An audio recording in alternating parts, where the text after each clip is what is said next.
How many of you clap? How many of you know what ChatGPT is? Okay. So not very many. So I'll tell you what ChatGPT is, just so you know, because you need to know this. And I don't know what sort of technological revolution this is. Gutenberg press level? It's something like that. This is a big deal.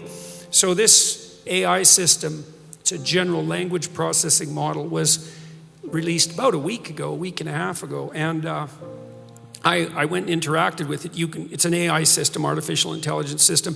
It basically is trained on, well, a massive corpus of spoken or of text. So it's derived its models of the world from the analysis of human speech, essentially. It isn't using real world data yet, but that will be happening certainly within the next year. So, and ChatGPT analyzes a very large corpus of text, and that corpus is growing all the time. Now, it's already sophisticated enough. I went on to it last week and I said, okay, some of you know I've written these books, 12 Rules for Life, and then Beyond Order, 12 more rules, because, you can't have enough rules. And I asked it, this is what I asked it to do. I said, write me an essay that's a 13th rule for Beyond Order, written in a style that combines the King James Bible with the Tao Te Ching. That's pretty difficult to pull off, Any one of those things is hard. The intersection of all three, that's impossible. Well, it wrote it in about 3 seconds, 4 pages long, and it isn't obvious to me, for better or worse, that I would be able to tell that I didn't write it. Right.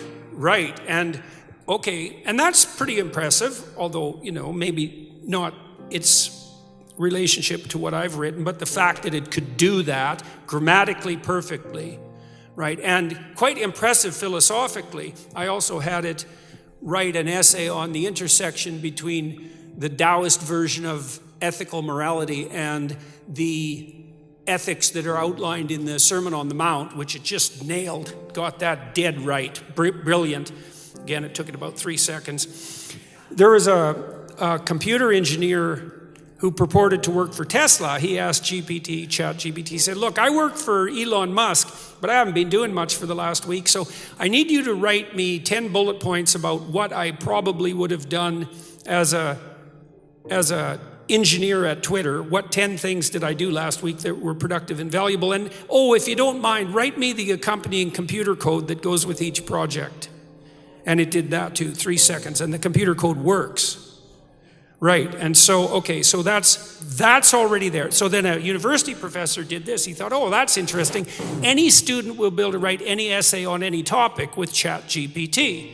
And someone gave it an SAT, by the way, and it scored about as well as the average student in a well-functioning public university. So that's how smart it is. So that's basically an IQ test. He said, write me an essay, gave it a topic, wrote the essay. He said, now grade it. He said, if we can automate the students, we should be able to automate the professors too. And so it provided a complete, comprehensive analysis of its own essay with grade. It wrote, someone else asked it, write the screenplay and describe the characters for the next $900 million Hollywood blockbuster. It's like, bang, plot, characterizations. Then someone else took the descriptions of the actors and said, generate photorealistic computer images for each actor. And all the AI systems could do that. So I'm going to tell you what's going to happen next. This is going to happen this year. So get ready. Okay, so now we have an AI model that can extract a model of the world from the entire corpus of language. All right, and it's smarter than you. And it's going to be a hell of a lot smarter than you in 2 years. So you can get ready for that too. But it's not that smart yet because it's just a humanities professor at the moment. It doesn't test its linguistic knowledge against the real world. That's what a scientist does, right? You come up with a theory that's linguistically predicated and then you throw it against the world and see if it sticks. And then the world tells you whether or not your linguistic construction is valid.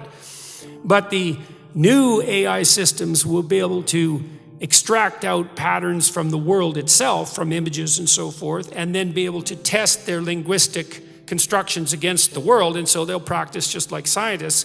And the most advanced models are going to use text and image and action as well, because they'll be able to model human action.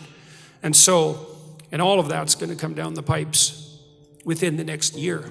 So hang on to your hats, ladies and gentlemen, because what did my friend Jonathan Pajot say? Giants are going to walk the earth once more. And we're going to live through that, maybe.